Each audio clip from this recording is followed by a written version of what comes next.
बिस्मिल्लाहिर्रहमानिर्रहीम। अस्सलाम वालेकुम students. Second year physics chapter number 17 physics of solids, topic number 17.4 magnetic properties of solids हम study कर रहे थे। इसी का एक सब टॉपिक आज हम डिस्कस करेंगे, दैट इज़ हिस्टैरिसीस लूप। अब हिस्टैरिसीस लूप क्या है, किस चीज़ को रिप्रेजेंट करती है, ये हम स्टडी करेंगे इस स्लाइड पे। यहाँ फिगर 17.18 में एक आपको लूप नज़र आ रही है, ये एक लूप है, ये हिस्टैरिसीस लूप कहलाती है। ये लूप किसी ऐसे मटेरियल के लिए बनाई जाती है जिसको आपने मैग्नेटाइज किया हो। अब स्टूडेंट्स, आप जानते हैं हमने अभी तक 3 टाइप्स के मैग्नेटिक मटेरियल्स पढ़े हैं।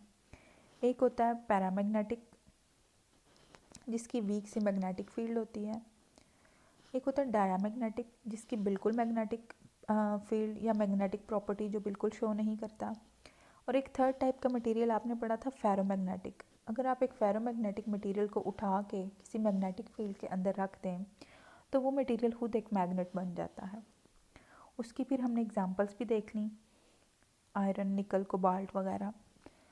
तो आज हम उसमें से ही, इन फेरोमैग्नेटिक मटेरियल में से ही किसी एक मटेरियल को कंसिडर करेंगे और उसको एक्सटर्नल मैग्नेटिक फील्ड में रखेंगे और हम उसका मैग्नेटिक बिहेवियर चेक करेंगे। To investigate a ferromagnetic material, a bar of that material such as iron is placed in an alternating current solenoid. आपने एक alternating current solenoid में आयरन, जो कि एक फेरोमैग्नेटिक मटेरियल है, उसका एक बार जो है रख दिया।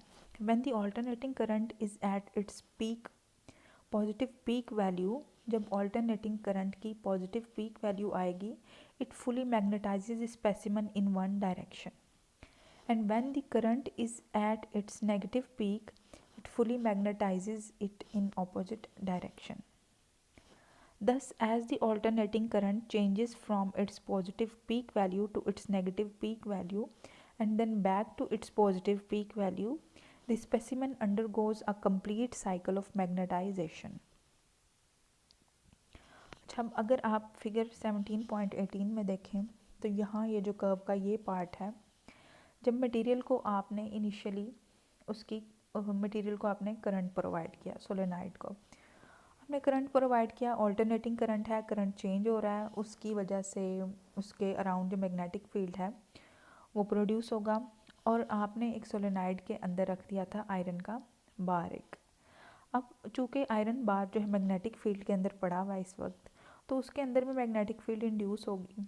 अब होगा क्या, जैसे जैसे सोलेनाइड की करंट के अंदर चेंजेस आएंगे, आयरन की मैग्नेटाइजेशन के अंदर भी चेंजेस आएंगे। यहाँ से यहाँ तक वो पोर्शन है जब सोलेनाइड की करंट इंक्रीज़ हो रही थी और यहाँ पे वो अपनी मैक्सिमम पॉजिटिव पीक वैल्यू पे पहुँच गई। यहाँ से इस तरफ को जब करंट ने अब पॉजिटिव पीक से जाना है नेगेटिव हाफ साइकिल में और नेगेटिव पीक वैल्यू पे जाना है, तो मटेरियल की मैग्नेटाइजेशन चली गई इस तरफ, यानी मटेरियल अपोजिट डायरेक्शन में फुली मैग्नेटाइज हो गया है। अब अगेन करंट जो है अपने नेगेटिव पीक वैल्यू से अगेन पॉजिटिव पीक वैल्यू की तरफ जाएगी इस तरफ को, तो मटेरियल की मैग्नेटाइजेशन भी इस तरफ को जा रही है। तो इस तरह जैसे ही ऑल्टरनेटिंग करंट का एक साइकिल कंप्लीट हुआ, हमारे मटेरियल की मैग्नेटाइजेशन की का भी एक साइकिल कंप्लीट हो गया और इस तरह लूप की फॉर्म में हमारे पास एक रिजल्ट आ गया। अच्छा, the flux density versus the magnetization current of the specimen for the various values of magnetizing current of the solenoid is plotted by a cathode ray oscilloscope. अब ये जो ग्राफ है ये प्लॉट किया गया है बिटवीन मैग्नेटाइजिंग करंट, यानी current को आपने एक्स एक्सिस पे लिया और मैग्नेटिक फ्लक्स डेंसिटी को आपने लेना है वाई एक्सिस पे। ठीक हो गया। जब आपने ये इस तरह से प्रोवाइड किया तो आपने एक कैथोड रे ऑसिलोस्कोप में जब देखा एक्स एक्सिस पे आपने करंट लिया, वाई एक्सिस पे मैग्नेटिक फील्ड डेंसिटी ली, तो आपके पास इस किस्म का एक ग्राफ आया। इस ग्राफ को आपने बोलना है हिस्टैरिसीस लूप।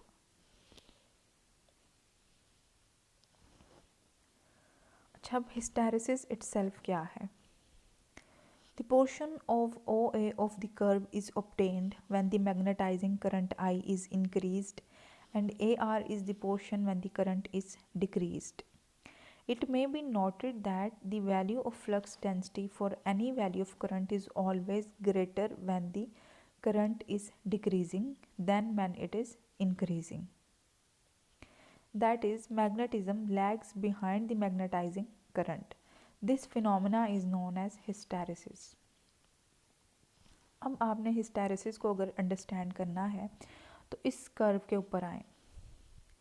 इस ग्राफ में एक्स एक्सिस पे करंट को लिया गया है और वाई एक्सिस पे मैग्नेटिक फील्ड को प्लॉट किया गया है। अब देख रहे हैं कि जैसे ही करंट की वैल्यू ज़ीरो से इंक्रीज़ होना शुरू हुई तो मैग्नेटाइजेशन भी इंक्रीज़ हो रही है। यहाँ जब करंट अपनी मैक्सिमम पॉजिटिव वैल्यू पे पहुँची है, यानी पॉजिटिव पीक वैल्यू पे, तो मैक्सिमम होगी मैग्नेटाइजेशन। अब आपने क्या किया कि करंट को डिक्रीज़ करना शुरू कर दिया। यहाँ पे आके करंट जो है हो गई ज़ीरो। आप देख रहे हैं ये ओरिजिन के साथ मिल रही है, दैट मीन्स कि यहाँ पे आके करंट हो गई ज़ीरो। बट मैग्नेटाइजेशन तो ज़ीरो नहीं हुई, यहाँ पे मैग्नेटाइजेशन स्टिल एग्जिस्ट कर रही है। तो इसका मतलब है कि मैग्नेटाइजेशन जो है मटेरियल की वो करंट के साथ साथ रिस्पॉन्ड नहीं कर रही, बल्कि उससे लैग कर रही है। अब होना तो ये चाहिए था जैसे ही करंट ज़ीरो हुई मैग्नेटाइजेशन भी ज़ीरो हो जाए, लेकिन ऐसा नहीं हुआ। ये जो पोर्शन है ओ ए, इसमें करंट बढ़ी, मैग्नेटाइजेशन भी बढ़ी। लेकिन जब करंट डिक्रीज़ हो रही है पोर्शन ए आर में, तो मैग्नेटाइजेशन उस तरह से डिक्रीज़ नहीं हो रही, बल्कि करंट से पीछे है, यानी करंट को लैग कर रही है इस वक्त मैग्नेटाइजेशन। तो ये जो प्रोसेस है लैगिंग का, इसको बोलते हैं हिस्टेरेसिस। तो जब भी कोई मटेरियल मैग्नेटाइज होता है तो मैग्नेटाइजेशन जो है वो करंट को लैग करेगी। तो इस तरह यहाँ पे हिस्टेरेसिस होगा। हिस्टेरेसिस वैसे एनर्जी लॉस को भी समटाइम बोलते हैं। तो एक चीज़ जो है वो चूँकि लॉस हो रही है, ये आपको नेक्स्ट स्टेप्स में जाके पता चलेगा। नेक्स्ट स्लाइड्स में मैं एक्सप्लेन करूँगी कि ये लॉस किस तरह से हो रही है। अभी आप इतना ही अंडरस्टैंड कर लें कि जो मैग्नेटाइजेशन है ये करंट को लैग कर रही है, इसलिए यहाँ पे हिस्टेरेसिस फिनोमेना जो है वो हो रहा है। ठीक हो गया? अच्छा जी, अब आपने इस पूरे ग्राफ को एक्सप्लेन करना है, इसके सारे पॉइंट्स को। तो फर्स्ट पॉइंट है जी आपका saturation. The magnetic flux density increases from zero and reach a maximum value. At this stage the material is said to be magnetically saturated. अच्छा जी, मैग्नेटिक फ्लक्स डेंसिटी जो है, जो आपने वाई एक्सिस पे प्लॉट की हुई है बी, होता क्या है, जब आपने करंट प्रोवाइड किया, करंट जो है वो इंक्रीज़ होना शुरू हुआ, तो मैग्नेटिक फ्लक्स डेंसिटी भी इंक्रीज़ होना शुरू हो गई। ये अपनी ज़ीरो वैल्यू से उठ के चली गई मैक्सिमम वैल्यू पे। अब जब इसने मटेरियल ने मैक्सिमम मैग्नेटाइजेशन ऑब्टेन कर ली, तो इस पॉइंट को हम बोलते हैं सैचुरेशन। यहाँ पे मटेरियल हो गया सैचुरेट। तो ग्राफ का ये जो पोर्शन है पॉइंट ए, ये मटेरियल की सैचुरेशन को शो कर रहा है। अच्छा जी, नेक्स्ट है रिमेनेंस और रिटेंटिविटी। अब क्या होगा, when the current is reduce to zero the material still remains strongly magnetised, represented by the point R on the curve. It is due to the tendency of domains to stay partially in line once they have been aligned. अब ये जो portion है curve का ए से are तक, यहाँ पे current जो है वो डिक्रीज़ हो रहा है। यहाँ आर के ऊपर आके करंट की वैल्यू हो गई ज़ीरो, बट मैग्नेटाइजेशन की वैल्यू स्टिल जो है एग्जिस्ट कर रही है, ये ज़ीरो नहीं हुई। तो इसका मतलब है कि मटेरियल के अंदर जो डोमेन्स थी वो अभी तक अलाइन है, और डोमेन्स जो हैं वो इतनी जल्दी ना तो अलाइन होती हैं और ना ही बहुत जल्दी डिसअलाइन होती हैं। एक दफ़ा मटेरियल को आपने करंट प्रोवाइड किया, उनको अलाइन होने में भी टाइम लगेगा, और जब वो फुली अलाइन हो जाएंगी तो फिर उनको उनकी डिसअलाइनमेंट के लिए भी टाइम लगेगा। तो दैट मीन्स जब करंट ज़ीरो हो गया तब अभी मैग्नेटाइजेशन एग्जिस्ट कर रही है मटेरियल के अंदर। तो ये जो पॉइंट है ग्राफ का आर, इसको हम बोलेंगे रिमेनेंस, यानी यहाँ पे मैग्नेटाइजेशन अभी रिमेन है, या इसको बोलेंगे आप रिटेंटिविटी। ठीक हो गया? नेक्स्ट है आपका पॉइंट कोइरेसिविटी। अब यहाँ पे आपके पास आपके मटेरियल की स्टिल मैग्नेटाइजेशन मौजूद है। आप इसकी मैग्नेटाइजेशन को ख़त्म करना चाहते हैं या इसको डीमैग्नेटाइज करना चाहते हैं मटेरियल को, तो आप क्या करेंगे, ऑपोजिट डायरेक्शन में करंट प्रोवाइड करेंगे। To demagnetise the material the magnetising current is reversed. पहले पॉजिटिव डायरेक्शन में करंट इंक्रीज हो रहा था, पॉजिटिव से आपने इसको ज़ीरो पे भेजा, देन अब आप उसको नेगेटिव डायरेक्शन में इंक्रीज़ करेंगे, तो इसलिए यहाँ रिवर्स का वर्ड यूज़ किया गया। एंड इंक्रीज टू, अब रिवर्स डायरेक्शन में करंट इंक्रीज हो रहा है, to reduce the magnetisation to zero. अब ऑपोजिट डायरेक्शन में जी आपको प्रोवाइड किया गया है, ये आपका मटेरियल को ऑपोजिट डायरेक्शन में करंट प्रोवाइड किया जा रहा है। ये पॉइंट आर से आप जा रहे हैं, ऑपोजिट डायरेक्शन में करंट प्रोवाइड किया गया, तो इस पॉइंट पर जाके करंट जो है ऑपोजिट डायरेक्शन में मौजूद है, लेकिन यहाँ पे मैग्नेटाइजेशन क्या हो गई, ज़ीरो, यानी मटेरियल जो है फुली डीमैग्नेटाइज हो गया है। तो इस पॉइंट को आपने बोलना है कोइरेसिविटी, यानी ये पॉइंट है सैचुरेशन, ये है रिटेंटिविटी और ये क्या है, कोइरेसिविटी। अच्छा जी, this is known as coercive current. यहाँ पर जो करंट है इसको आपने कोइरेसिव करंट बोलना है, represented by point C on the curve. The coercivity of steel is more than that of iron as more current is needed to demagnetise it. अब steel जो है ये एक हार्ड मैग्नेटिक मटेरियल है, इसको एक तो मैग्नेटाइज करने के लिए बहुत ज़्यादा करंट चाहिए होगा, बिल्कुल उसी तरह इसको डीमैग्नेटाइज करने के लिए भी बहुत ज़्यादा करंट चाहिए होगा। तो आयरन की निस्बत स्टील जो है इसकी कोहेरेसिव करंट जो है वो ज़्यादा होगी। Once the material is magnetised its magnetisation curve never passes through the origin.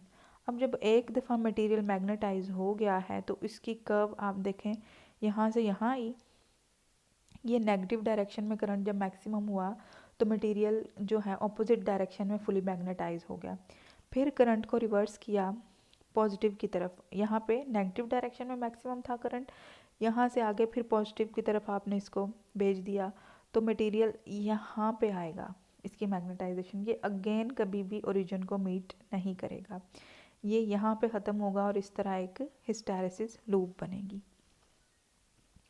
It forms the closed loop A C, यहाँ से स्टार्ट हुई A C D C prime A, which is called hysteresis loop. तो ये है जी material की hysteresis loop. By the way ये figure के अंदर आपको, इस पिक्चर के अंदर आपको हिस्टैरिसीस लूप ऑफ स्टील दिखाई गई है, ये आपकी बुक की पिक्चर है जिसको मैंने यहाँ पे पेस्ट किया हुआ है।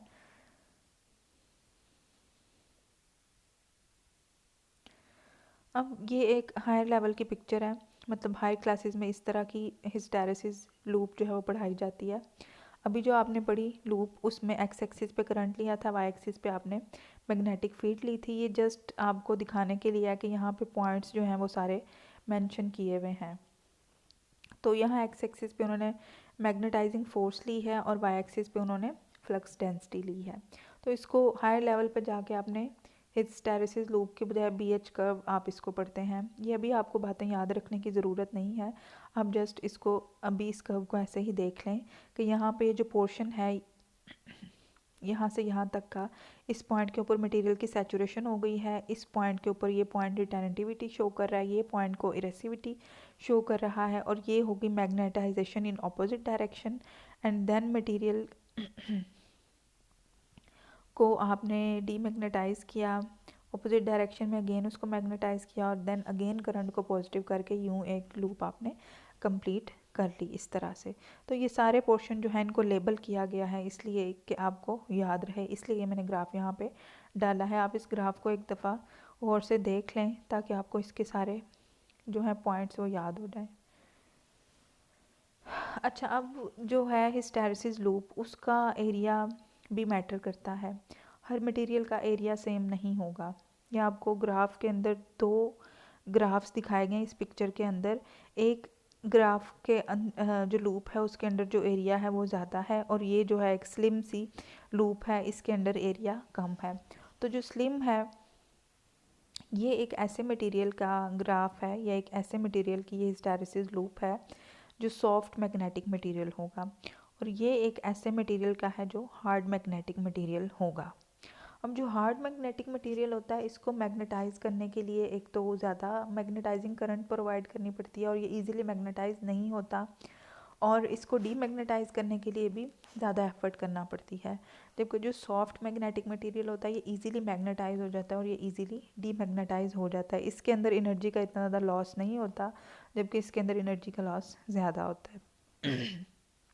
So this is a hard magnetic materials curve and this is a soft magnetic materials curve। तो यहाँ पे आपको बता दिया है कि एरिया ऑफ लूप क्या शो करेगा। The area of the loop is a measure of the energy needed to magnetise and demagnetise the specimen during each cycle of the magnetising current. तो एरिया ऑफ लूप आपको वो energy बता रहा है जो material को magnetise या demagnetise करने के लिए रिक्वायर्ड होगी। This is the energy required to do work against internal friction of the domains. तो ये एनर्जी क्यों रिक्वायर होती है? To do work against the internal friction of the domains. This work, like all work that is done against friction, is dissipated as heat। तो अब जो work हो रहा है अगेंस्ट फ्रिक्शन ये एज ये डिसिपेट हो जाएगा इन the form of heat. It is called hysteresis loss. तो ये जो एनर्जी लॉस हुआ है मटेरियल की डोमेन्स की फ्रिक्शन को ओवरकम करने के लिए, इसको आप बोलेंगे हिस्टेरेसिस लॉस। तो ये जो प्रीवियस स्लाइड में मैंने आपसे बात की कि मैं आपको नेक्स्ट स्लाइड पे पढ़ाऊँगी, ये वो पॉइंट है कि ये जो कर्व का या इस लूप का जो एरिया है, ये ज़्यादा एरिया होने का मतलब ये है कि इस मटेरियल को मैग्नेटाइज करने के लिए ज़्यादा एनर्जी जो है वो डिसिपेट हुई है in the form of heat. अच्छा, hard magnetic materials like steel can not be easily magnetised और demagnetised, so they have large loop area as compared to soft magnetic materials such as iron, which can easily be magnetized.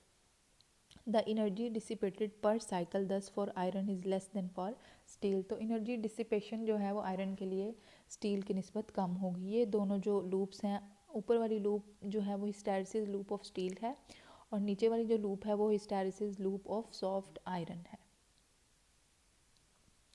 अच्छा जी, अब इसको मैंने नाम दिया formation of permanent magnet and electromagnet. Suitability of magnetic materials for different purposes can be studied by taking the specimen through a complete cycle and drawing the hysteresis loop। अब आपने दो तरह के मैग्नेट बनाना होते हैं। एक तो आपको रिक्वायर्ड होता है कि आप परमानेंट मैग्नेट किस तरह बनाएंगे और दूसरा इलेक्ट्रोमैग्नेट किस तरह बनेगा जो कि टेम्परेरी मैग्नेट होगा। इलेक्ट्रोमैग्नेट होता है टेम्परेरी मैग्नेट। अब ये हमें किस तरह पता चलेगा कि कौन सा मटेरियल जो है वो परमानेंट मैग्नेट बनाने के काम आएगा और कौन सा जो है वो इलेक्ट्रोमैग्नेट बनाने के काम आएगा। तो उसके लिए हम मटेरियल की जो हमने हिस्टैरिसीस लूप बनाई थी, ये लूप बना के हम देखते हैं। Material with high retentivity and large coercive force would be most suitable to make a permanent magnet।